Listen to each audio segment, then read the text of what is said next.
So you're thinking about moving to King County, Washington? Well, stick around. In this video, we're going to do a real estate market update on what's going on in the real estate market here in King County. We'll talk about the home prices, some statistics I go over, and then also just what's going on generally with the economy, so the Fed announcement, mortgage rates, all that good stuff. If you want to learn more, stick around. We're going to get after it right now.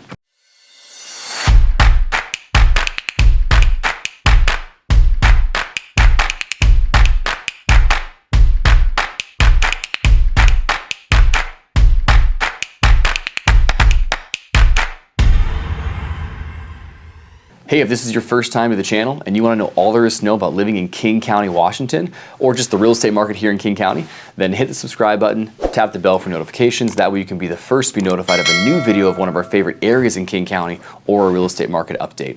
I'm Brad Decater with the Decater Home Team, and we get calls, texts, and emails from people just like you every day who are looking to make their move to King County. So whether you're 1 day or 1 year away, we'd love to help you out. Contact info is below, so feel free to reach out when you're ready for your home search. All right, so how this video is going to go, I'm going to do a quick little overview of what's going on boots on the ground, then I'm going to get right into some statistics on what those things actually show in the market right now today, the March statistics. Then we'll talk about the economics, the federal fund rate, the jobs report, the banking stuff, just kind of what's going on and how is it impacting things. So here we go. First stat, as the headline says probably, it's 5% appreciation month over month from February to March. So the March stats just came in and we were up 5% in just the 1 month, which is actually a very crazy stat. We were up 4% in February. So that's a total of 9% appreciation from January. That is significant. That would be a whole entire year on a very good year, about double the average over the last 100 years. So pretty crazy. All that to say, I'm gonna get into the rest of the stats later. I just wanted that to be my intro for the stats because now I want to talk about what's going on in the market right now. So boots on the ground, I always like to just say from my perspective, we don't even have the next statistics out for April, but we're in April. Well, what's going on is it's competitive. We are in the spring market again. There's low inventory, there's a lot of buyer activity, there's multiple offers, and it's getting more aggressive. So the first thing I want to say about that is that it's not as aggressive as it was last year. Like last March was the absolute craziest month I've ever seen ever. And that was insane. So you'll see in some of the statistics when I go over that, I'm going over month and also year over year statistics. So we'll get into that later. But overall, the market is definitely heating up. We're long gone of the days of you had all the houses to choose from. There was no offers coming in. You can get crazy negotiating. It's competitive again. I would say most houses that are priced correctly and marketed correctly are getting multiple offers. Although of course that's not all of them. Some are priced too high or they're not very good houses. Those are not. So that's what's going on here, boots on the ground. So let's dive into the statistics. Like I said, so the first one, like I said, was 5% appreciation. That's a crazy number. I do want to dive into that statistic a little bit more and put it in perspective for you. So 4% in February, 5% in March. Now we are actually 8% down of actually last year in March, which happens to be about the peak. So if you guys remember last year, it was crazy. We went up about 20%, in some areas more than that, 25%, in basically just the spring market, maybe just a little bit after that. And then it's simply trickled down since then until January, and now we're back on the rise again. So to put it in perspective, our current average price point of the stats that I pulled, this is King County, all single family, all condo, no other criteria. We are at the same level today as we were in August. So again, last year, you'll see the graph here, super, super high, fast, then just kind of down, down, down, down, down, and now it's coming back up again, but not quite as crazy as it was last time. So we're about the same pricing today as we were in August of last year. Next statistic is new listings to the market. That is just a new listing in the whole month of March, not all the actives. So the new listings, we had about 3,000 houses that came to the market in March, which is up from about 1,800 houses in the month of February. Now this is a normal trend. We should see more listings in March, just like we should see more in April as well. So it kind of goes up in the spring for inventory, it then falls off after the summertime. So that's normal, about the same rate of increase as it was last year.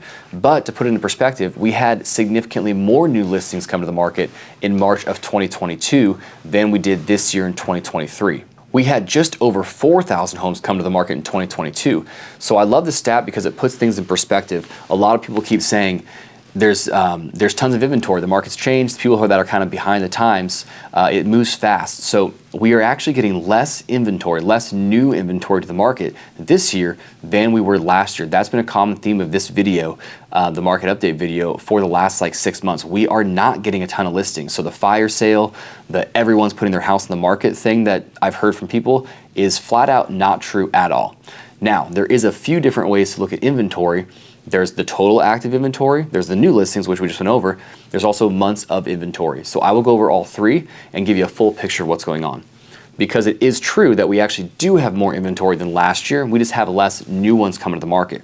The reason for that is the overflow of ones that didn't sell in December and January and February, potentially. There's just a little bit more on the market total right now, but less new coming. So for total active listings, we're at about 2,500 here in the month of March, and that's compared to last year about 1,500. So again, we do have more total active inventory right now, just less new listings coming to the market. So another way to look at total inventory. The last way is months of inventory.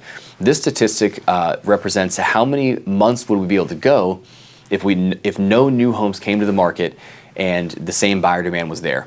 Right now, we are at 1.3 months of inventory, which is about the same as it was in February, but significantly higher than it was last March. We had just 0.4. That was actually the bottom of the market as far as months of supply. So it was super competitive. Every single house that came to the market was getting swooped up within a couple of weeks. And so there's really no extra inventory that could hold up from if no new homes came to the market. The demand was so great that it would be gone in 2 weeks.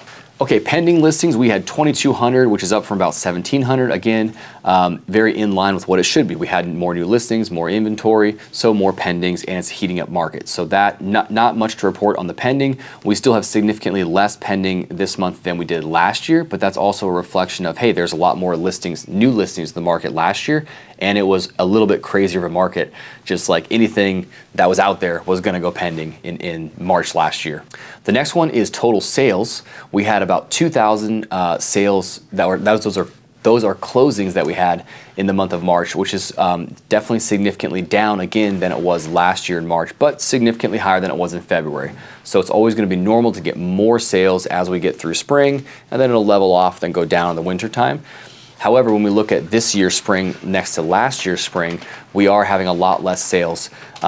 We're gonna have a lot less sales, in my opinion, throughout the entire year. It's a very interesting time right now. So the reason we went over all the inventory, there's not a lot of new listings coming to the market. There's a little bit of overflow, but we have a lot less sales. So just a lot less transactions going on. I wanna touch on this point a little bit. When people hear that there's a lot less sales going on, a lot of people think that that means we're in a declining market. That's actually not the case. So we just have less transactions happening, not necessarily that the prices are going down. In fact, because we have low inventory right now and high demand for the buyer side, that's when prices go up. Hence the 4% and 5% increases in the last month on appreciation on average price point statistic. Another huge important factor, and I think the main culprit for why we don't have a lot of new listings come to the market, is the interest rates. So interest rates are significantly higher than a lot of people have locked into their home. So a lot of homeowners right now, if they bought basically any time in the last 20 years, they probably refinanced when rates were low. Most people have 2.7 to 3, sometimes up to 4% interest rates. And so if most sellers do become buyers, and because of that, they have to think about the decision of selling their house that has a 3% interest rate and then getting into something that has over a 6% interest rate. It makes it a tougher decision, especially because if you're like an upgrade buyer, for example, you're actually paying more for a house, significantly more. These people may have bought this house 20 years ago, so they're having to buy a more expensive house and get a higher interest rate, making it so that it's very unaffordable as far as the payment goes. So for this reason, we're seeing a lot less inventory come out. So I think that's the main culprit for why a lot of sellers aren't coming to the market right now. They are fearing that they have to still buy a house after that. So very interesting. We'll see how things go if interest rates change. That could change things on the inventory front. But right now, not a lot of new listings coming out as all the statistics show, and prices are still going up. I got two more for you. List to sale price ratio. We're at just 102% here in the month of March. That's up from 99.4% in February. So actually a pretty good jump in just the 1 month, which is what I predicted in the last video. As we know, boots on the ground, it's getting more competitive. We're seeing more multiple offers. So I did realize, I pretty much knew that was going to happen. Houses are now selling for above their listing price on average. And to put it in perspective from last year, March of 2022, was actually the peak, the craziest month of real estate ever for me, and that was at 111%. So that was the average in King County. On average, they were selling for 11% over listing price. Right now, we're still just at a little bit over 100. So just the statistics really show you the difference there, because we can tell you that it's competitive again, but I want to reiterate that it's not the same as it was last year, and nothing better outlines that or shows that than that statistic itself. That's the numbers. Houses are selling for about their listing price today, whereas last year they sold for about 11% more. But again, it is competitive. This is an average price point. So last year you could have paid 20% over a lot of cases. This year you still may pay 10% over depending on the desirability of the property and what it's listed at. So it's kind of an arbitrary number because what market value is or what they listed at versus what someone's going to pay. But on average, it's heating up, but not quite as crazy as it was last year. Last one's days on market. We were at 34 days on market on average. That's down from 42 days on market in just February. So pretty good jump again in just 1 month. But we were down at 11 days on market last March. So again, very different from today than it was last March. That's all the statistics that I have for you guys. So a couple things to touch on is going to be mortgage rates, Fed, jobs report, banking, and we'll kind of wrap this thing up with a little prediction as usual. So first off, mortgage rates. Mortgage rates are a super important part of the buyer's buying power, and very, you should all of us should be watching it very closely as it has a direct, really important impact on the real estate market. Mortgage rates have come down since their peak, but obviously still significantly higher than where they were, a year and a half ago, of course. So interest rates are right in about the low sixes. We'll call it 6.2, 6.3, 6.4, depending on the borrower. It could be up to 7 on what loan product they're getting, but low sixes is where we're at right now. And that's been coming down over the last month. We did see a low around the February area, about 6%. It did go up from there, came back down. In general, mortgage rates have been pretty volatile. There's a lot been going on with the Fed announcements, the other economic forecasts, jobs reports. There was the banking crisis. So it's been a little bit of a crazy ride. So it might be different by even the time this video is out, but it's definitely been a little bit up and down. But projection-wise on what the experts think that the mortgage rates are going to do, they typically go along with inflation. So I do think that inflation should be coming down and mortgage rates should therefore come down. A lot of the economic forecasters and specifically, mortgage predictors, they're thinking that we should be down, to the stay in the low sixes, around 6 for the kind of the remainder of this spring and summertime. And then it should go just below that. And then in 2024, I think we'll be in the 5s. So next up is the Fed announcement. So a couple weeks ago, they did the 0.25 rate hike. That is 25 basis points. That's what most people expected them to do. The question is, are they going to do any more? So it's an interesting topic. I'm not sure. I think that might be, a lot of people that I listen to think that might be the last one. Hopefully next inflation readings come out very, very strong, and they think that we don't need to. Their whole goal is doing a soft landing, so they want to be careful about actually over-tightening and doing it too much, because a lot of these measures are lag measures that come in on the statistics on the back end, like the CPI report. So hopefully they can stop before they get to the actual target of the inflation number that they want to see, because it's going to take some time to actually get to that number. So inflation has been coming down.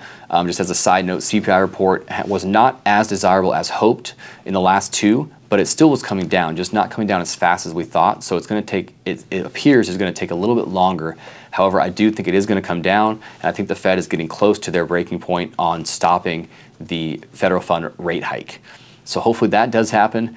And again, inflation and mortgage rates are the things that correlate the most directly to each other, not the Fed rate. So if inflation comes down, mortgage rates should then in turn come down. A lot of other factors. There's the jobs report. So unemployment has a lot to do with recessions. We won't get into all of it right now, but there's tons of things to track, tons of things going on. It'll be interesting to see what's going to happen in the next couple months. But real estate itself is not the economy itself. They're different things, but obviously they're correlated.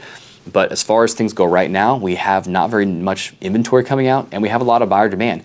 And the crazy part is that buyer demand is at this 6% interest rate. So very, very interesting to see that we have had 9% appreciation in the last 2 months with north of 6% interest rates. So that should tell you a little bit of something, that there's definitely still a need for housing.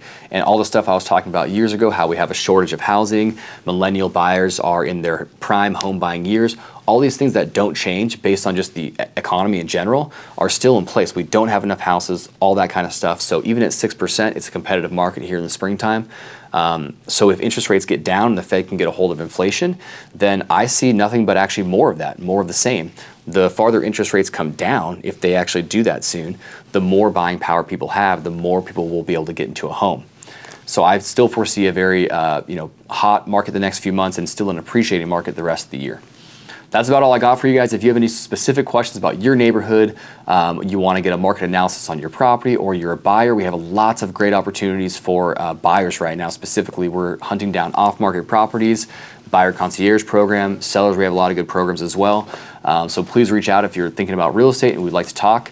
We would love to chat with you. Thanks for watching.